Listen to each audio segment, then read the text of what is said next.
ওভারব্রিজের বেরিয়ে পড়েছে কঙ্কাল। আতঙ্কিত সাধারণ মানুষ। যে কোনো সময় ঘটে যেতে পারে বড়সড় বিপত্তি। এই ব্রিজ এমন একটি জায়গায় অবস্থিত, সেটা হলো বালি বিধানসভার লিলুয়া অঞ্চলের সঙ্গে যোগাযোগ করার একমাত্র উপায়। আর তারই অবস্থা এমন যে পথচারী, নিত্যযাত্রী থেকে শুরু করে স্কুল পড়ুয়ারাও আতঙ্কিত হয়ে রয়েছে, কারণ ব্রিজের রাস্তার মধ্যে দেখা যাচ্ছে লোহার রড বেরিয়ে পড়েছে গর্ত হয়ে। আর সাধারণ মানুষরা জানাচ্ছেন জীবনের ঝুঁকি ও মৃত্যুকে সঙ্গে নিয়ে প্রত্যেক দিন এই ব্রিজ দিয়ে চলাচল করতে হচ্ছে।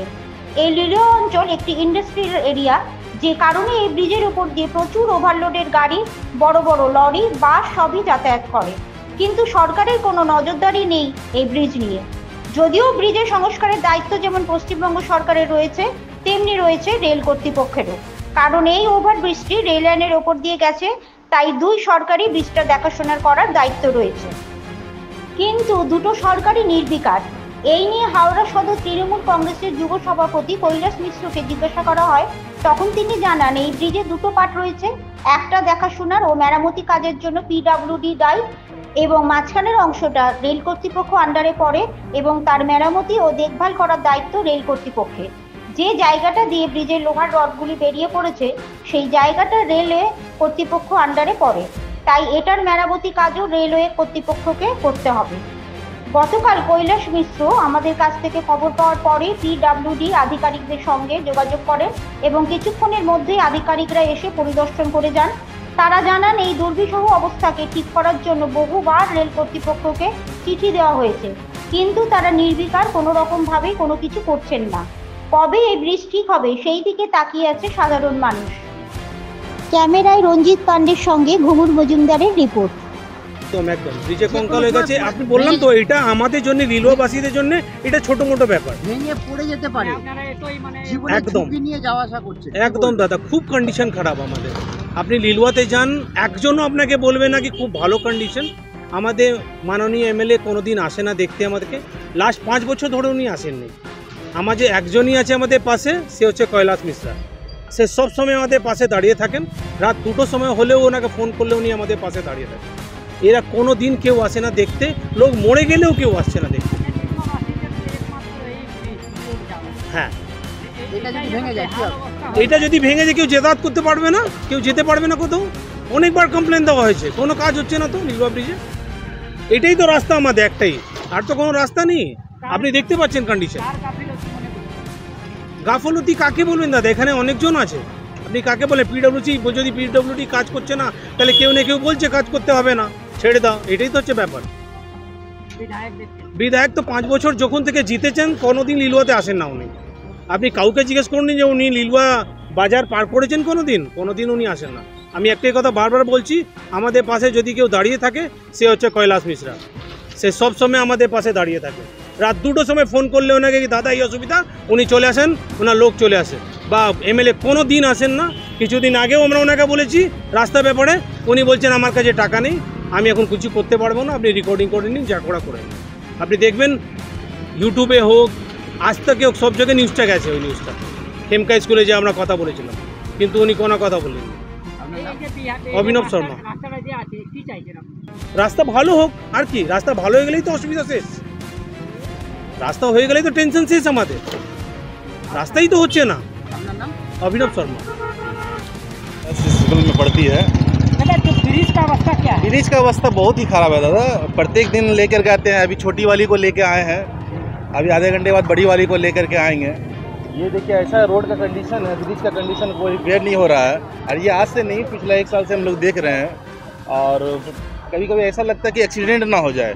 2 छोटी बच्चियों को लेकर के आते हैं स्कूल से, जीवन हाथ में लेकर के चलते हैं। इतना डेंजर स्थिति है। हाँ, 2 बच्चियों को लेकर के आना, ये सरकार रिपेयरिंग जरूरी है, बहुत ज़रूरी है। डेली 2 बार आना जाना होता है, एक बार सुबह में ले छोड़ने के लिए, एक बार दोपहर में भी लाने के लिए। अभी तो बारिश का समय भी है। अभी बारिश का समय, अभी तो और भी मतलब छोटा छोटा गड्ढा भी बड़ा बड़ा गड्ढा बन जाता है। तो बारिश में नजर भी नहीं आता। हाँ, ये है। और दिक्कत क्या होती है कि बड़ी बड़ी लॉरियाँ जब चलती है तो उस समय और भी ये हो जाता है, डर सा माहौल बना रहता है। के लिए तो एकमात्र यही ब्रिज है। हाँ, एक यही ब्रिज है जो आपको कनेक्ट करता है स्कूल के लिए, बाकी बात तो सब जीटी रोड के लिए या कहीं के लिए भी जाने हो। आपका नाम भैया? मेरा नाम धीरज हुआ। मतलब क्या है?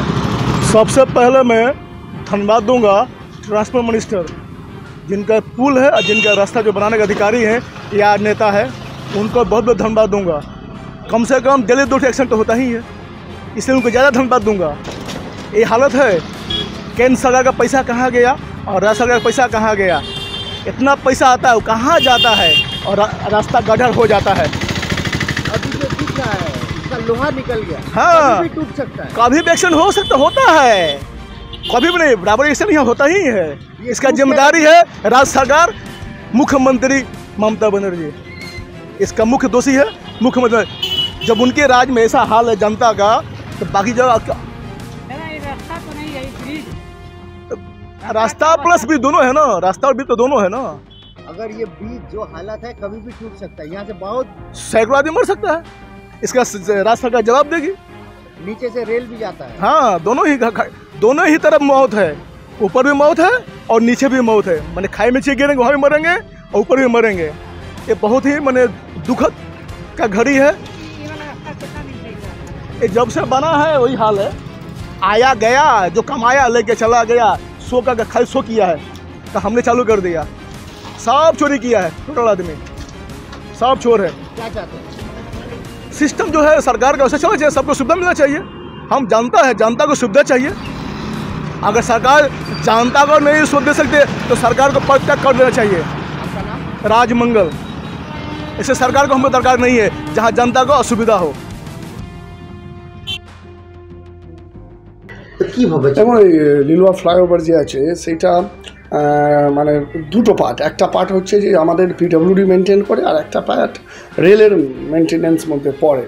কিন্তু রেল তো উদাসীন, আপনারা জানেন, মুখে অনেক বড় বড় কথা বলেন রেলমন্ত্রী বা প্রধানমন্ত্রী, কিন্তু কাজের আপনি সেটা দেখতে পারবেন না। তার এক্সাম্পল এটাও আছে। কিন্তু আমরা এই নিজেও দেখেছি, মানুষরাও খবর দিয়েছে, আপনারাও জানিয়েছেন, পিডব্লিউডিকে বলেছি এবং তার চিফ ইঞ্জিনিয়ার আজকেই লোক পাঠাচ্ছেন, সে ভিজিট হবে এবং আশা করি পুজোর আগে লিলুয়া ব্রিজ নতুন করে একদম রিপেয়ারিং হয়ে যাবে, মানুষদের অসুবিধা হবে না। কিন্তু আমি আবার বলি, যার দায়িত্ব, যে পার্টের দায়িত্ব, সে রেলে এবং রেল উদাসীন। ব্রিজটা যেটা দাদা আরো কিন্তু নোংরাগুলো এখন আবার ফেলা যাচ্ছে সাইডে, ব্রিজের ক্ষতি হচ্ছে। না, সেগুলো হবে না, সেগুলো আমিও, আপনারা জানেন যে একটু প্রবলেম ছিল বালি মিউনিসিপ্যালিটির চারদিকেই এই কনজারভেন্সি নিয়ে, কিন্তু আজ থেকে সে প্রবলেম মিটে গেছে বলি। এবং সমস্ত এজেন্সিরা তারা নেমেছেন আজ থেকে, এবং আর কোথাও রাস্তায় 2-3 দিন পর থেকেই আপনি রাস্তাতে জঞ্জাল বা রাস্তাতে কোনো মালগুলো দেখতে পারবেন না। গাড়িগুলো আজ থেকে নামছে এবং মালগুলো, সমস্ত মাল এভরিডে তুলবে ফেলবে। আমরা কথা বলেছি, বালি মিউনিসিপ্যালিটি রেডি।